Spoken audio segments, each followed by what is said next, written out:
갈라디아서 5장 1절 한 절만 오늘 좀 보겠습니다. 1절 한 절만 읽습니다. 갈라디아서 5장 1절 같이 읽습니다. 그리스도께서 우리를 자유롭게 하려고 자유를 주셨으니 그러므로 굳건하게 서서 다시는 종의 멍에를 매지 말라. 아멘. 사도 바울이 1장에서 4장까지 율법의 성격과 율법을 강요하는 거짓 사도, 거짓 선지자들의 숱한 문제들을 지적한 것은 바로 이 한 절을 선언하기 위한 것이라고 할 수가 있습니다. 여기서 이제 터닝 포인트가 이루어지는 것이죠. 율법이 왜 문제냐? 율법은 사실 문제가 없다고 했습니다. 그러나 율법을 잘못 적용하고 강요하는 게 문제가 되는 것이죠. 그러한 논쟁의 바닥에서 벗어나서 그렇다면 율법 대신에 대체할 수 있는 게 무엇이냐라는 주제로 넘어가고 있는 것이죠. 바울 시대를 함께 살아가던 유대교도들은 이 선언을 매우 위험한 것으로 생각했습니다. 그래서 그렇게 적극적으로 방해하고 쫓아다니면서 못 살게 굴었던 것이죠. 왜 자유가 위험한 것인가? 그들은 성도들이 그리스도 안에서 자유를 얻었다는 이 사실을 믿게 되면 마치 무정부 상태처럼 엉망이 될 것이라고 믿었기 때문입니다. 법이 없어지면 세상이 어떻게 되겠습니까? 도둑들이 설치고 강도떼들이 여기저기 활동하게 될 것이라고 우리는 생각을 하게 되지요. 윤리도 없어지고 결국 나라는 망하게 될 것이다. 이렇게 주장을 하면서 율법을 강조했던 것입니다. 사실 이것은 진리이기도 하지요. 얼마 전에 남아프리카 공화국에서 무정부 상태에 해당하는 그런 폭동이 일어났습니다. 애꿎은 LG 공장이 다 그 TV 같은 것이 털리고 공장 자체가 다 불이 나버렸지요. 1992년 4월 말 아직도 기억에 선명합니다. 미국에 가족들이 있는 사람들이 많은데 막 가슴을 졸이면서 텔레비전을 뉴스를 봤던 그런 기억들이 있으실 거예요. 코리아타운에 흑인들이 폭동이 일어나서 한국보다 자유로운 세상을 가서 살려고 미국에 갔는데 그만 폭동에 얼마나 많은 손해가 일어났는지를 생생하게 우리가 보지 않았습니까? 바울은 이렇게 위험한 자유를 왜 그렇게 목숨을 바쳐 주장하는 것인가? 이 5장 1절을 터닝 포인트라고 얘기했습니다. 그래서 사도 바울은 율법이냐, 구원이 율법에서 나냐, 아니면 믿음에서냐 하는 논쟁에서 벗어나서 왜 자유로, 그러니까 신앙의 자유, 왜 그리스도께서 십자가에서 못 박혀 돌아가시면서 우리에게 자유를 주셨는가 하는, 그것이 우리 실생활에서 어떻게 나타나는가 하는 부분들을 이제 5장과 6장에서 계속 설명을 해줍니다. 그러니까 단순히 머리로 책상에서 생각해낸 그런 탁상 공론이 아니라 실제로 어떤 현상이 나타나느냐, 십자가에서 우리에게 주어진 자유를 우리가 믿을 때에 그것이 실생활에서 어떻게 나타나느냐 하는 부분들을 이제 말씀하고 있는 것이죠.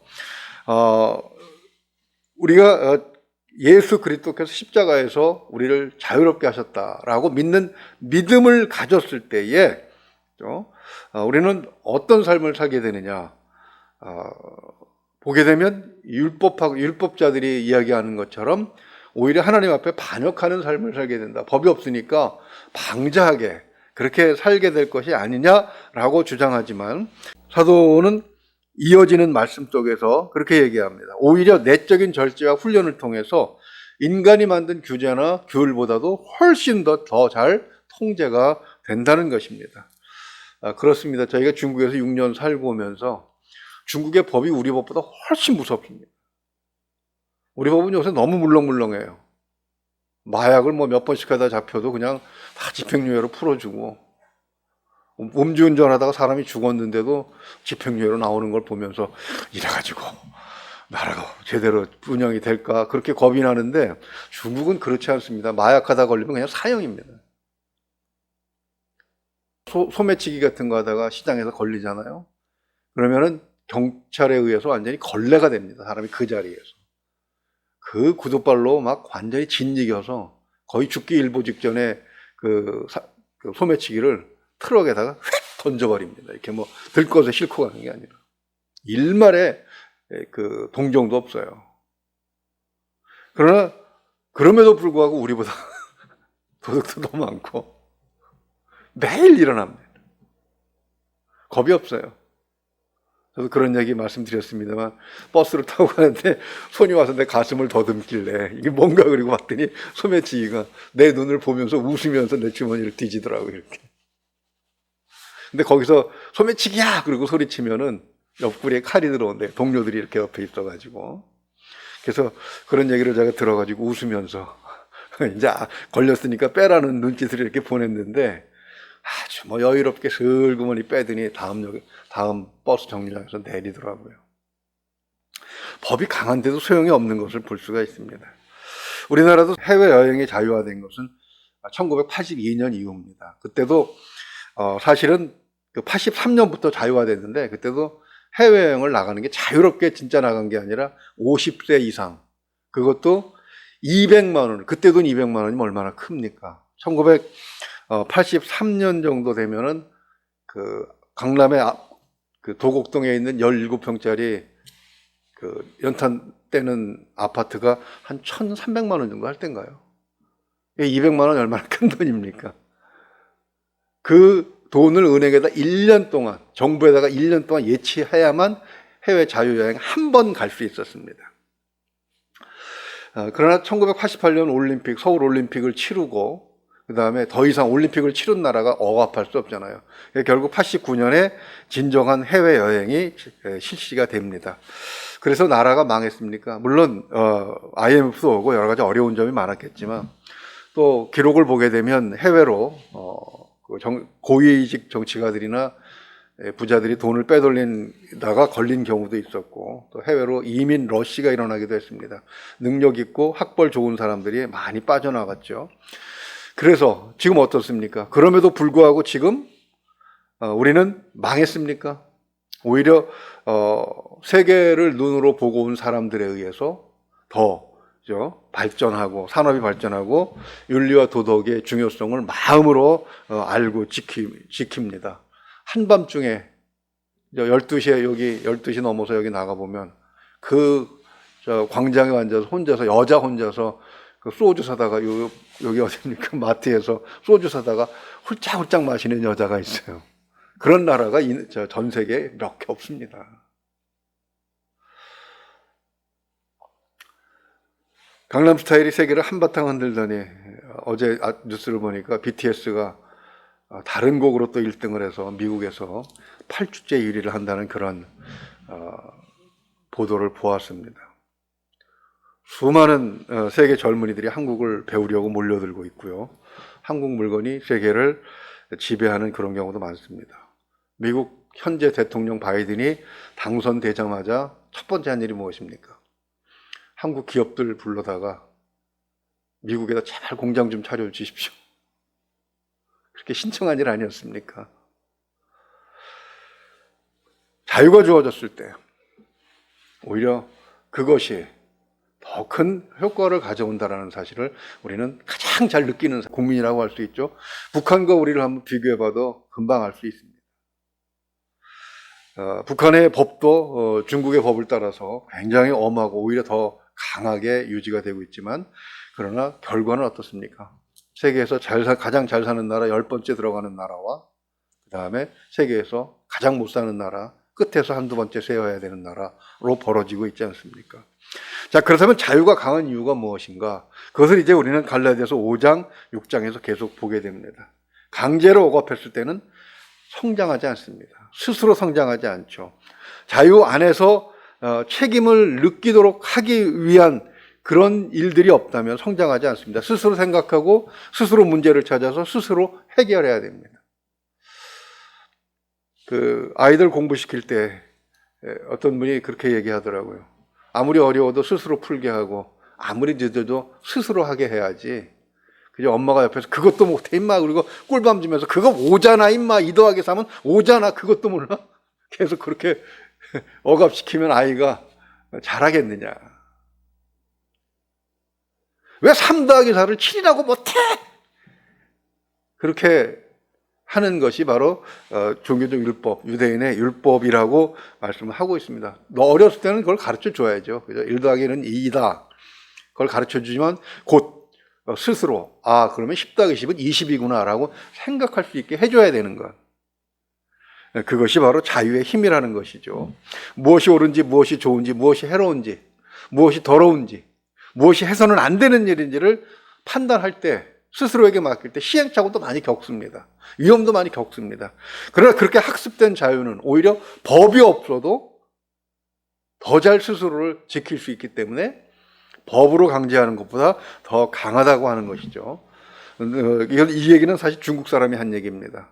왜 15억 중국보다 5천만 밖에 안 되는 한국이 더 강하냐?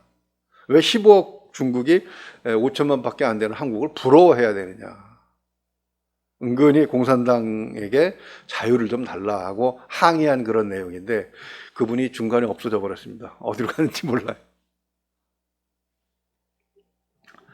자유가 강한 이유는 내적 규제가 있기 때문에 그렇습니다. 우리 마태복음 11장 28절에서 30절을 보게 되면 예수님께서 그렇게 말씀하시죠. 수고하고 무거운 짐진 자들아 다 내게로 오라. 내가 너희를 쉬게 하리라.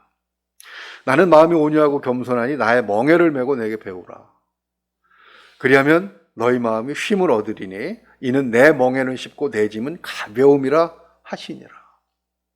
그러니까 자유라고 해서 멍에가 없는 것은 아닙니다.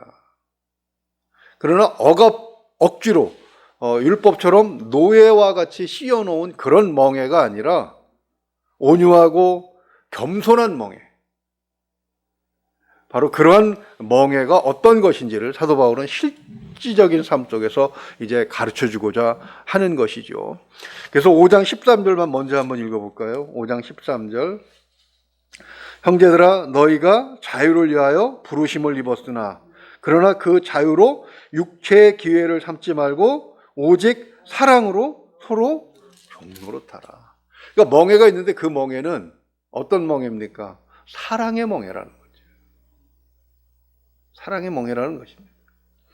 바로 이것이 스스로를 규제할 수 있는 힘이고 스스로를 성장시키는 그런 요소가 되는 것입니다. 요즘에 결혼도 안 하고 아이들도 안 낳습니다. 그래서 젊은이한테 물어보니까 돈이 없어서라고 말하지만 사실 정부에서 저희 이런 얘기 해도 되나 모르겠네요. 사모한테 또 욕먹을지 모르겠는데 저희 딸내미는 또 넷째를 가졌습니다. 근데 왜 그러는지 전 잘 모르겠는데 아무튼 그 넷째를 가지면서 야, 너무 부담이 되지 않겠느냐 그랬더니 이제 사위가 믿음이 좋아서 그런지 그런 얘기를 합니다. 정부에서 여러 가지로 혜택을 많이 줍니다. 우선 대학 등록금이 공짜고 또 주택을 넓혀가라고 융자금도 거의 무이자 비슷하게 빌려주고 그렇게 정부가 책임지고 살 집도 빌려주고 합니다. 그런 얘기를 들으면서 그건 핑계다. 돈이 없어서 아이를 못 낳는다고 하는 건 핑계다.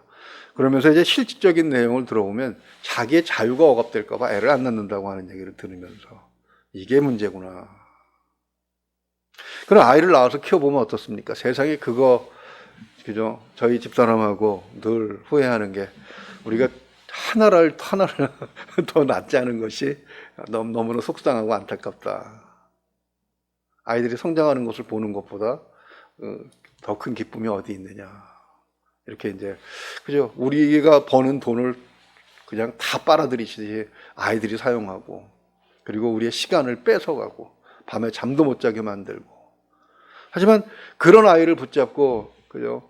병원으로 달려가던 시간들이나, 밤에 잠을 설치는 아이를 붙잡고, 재우기 위해서 막 피곤한 몸을 이끌고 했던 그런 시간들이 오히려 지금 생각해보면 큰 기쁨이고 추억이지 않습니까?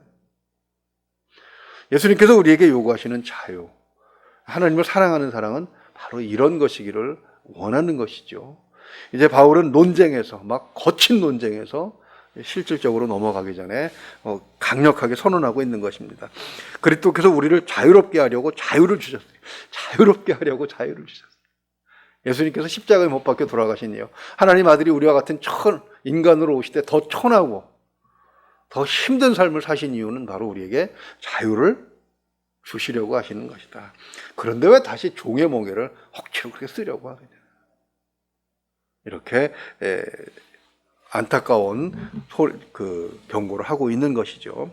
말씀을 정리하면서 그렇습니다. 2절에서 12절을 보게 되면 그리스도인으로 인해 자유롭게 되었다는 것이 그냥 방종은 아니라는 사실을 이제 예를 들어 설명하고요. 또 5장 13절에서 26절을 보게 되면 그러면 어떻게 스스로 율법 없이도 율법의 규제 없이도 자유롭게 살면서도 율법을 지키는 것보다 더 좋은 결과를 나타낼 수 있느냐? 그 이유를 이제 성령 안에서 찾고 있습니다. 왜 우리에게 성령의 인도하심이 중요한지를 설명을 하고요. 6장 넘어가게 되면 그렇게 해서 나타나는 삶, 그렇게 해서 나타난 그 자유로운 삶의 결과가 무엇인가? 나만을 사랑하고 내 목적과 내 육적 쾌락만을 위해서 살던 사람이 어때요? 하나님의 사랑을 깨닫고 예수 그리스도의 사랑을 깨닫고 그리고 나 아닌 사람들을 사랑하게 되는 이런 놀라운 변화를 이제 우리는 6장에서 보게 될 것입니다. 바로 그것이 우리가 가진 신앙의 장점이고 그것이 우리가 배워야 될, 우리가 잊지 말아야 될 자유의 소중함이라는 것이죠. 갈라디아서 5장과 6장을 들어가기 전에 이 사도행전 15장과 연결해서만 보려고 했더니 5장과 6장은 범위를 훌쩍 넘어가 버립니다. 그러면서 그 바울과 바나바가 율법주의 안에서 성장했으면서도 불구하고 그들이 은혜를 받고 율법이 아니라 믿음으로 구원을 얻는다고 하는 것을 강조할 수밖에 없었던 이유들, 그래서 실질적으로 우리는 5장과 6장에서 보게 됩니다. 이미 알고 있는 내용들이지만 5장과 6장이 소중한 것은 그것을 체계적으로 우리에게 갖추게 해준다는 것이죠. 우리 스스로 이유를 알게 하고 우리 스스로 그 안에서 확인을 하게 해주는 것입니다. 스스로 자유를 마음껏 누리는 삶을 주님 만날 때까지 살면서 오히려 율법주의자들보다 더 아름다운 향기가 나는 삶을 살 수 있기를 주님의 이름으로 축원을 드립니다. 기도하겠습니다. 하나님께서 모든 것의 주인이시고 그리고 모든 것의 배후에 계심을 저희는 믿습니다. 하나님, 참으로 우리의 많은 여러 가지 문제들 가운데 우리가 해결하지 못하는 일들이 많이 있습니다. 하나님, 재판을 하는 사람이나 또 그 관련된 모든 사람들에게 그 마음 속에 하나님의 마음을 허락하여 주시기를 소망합니다.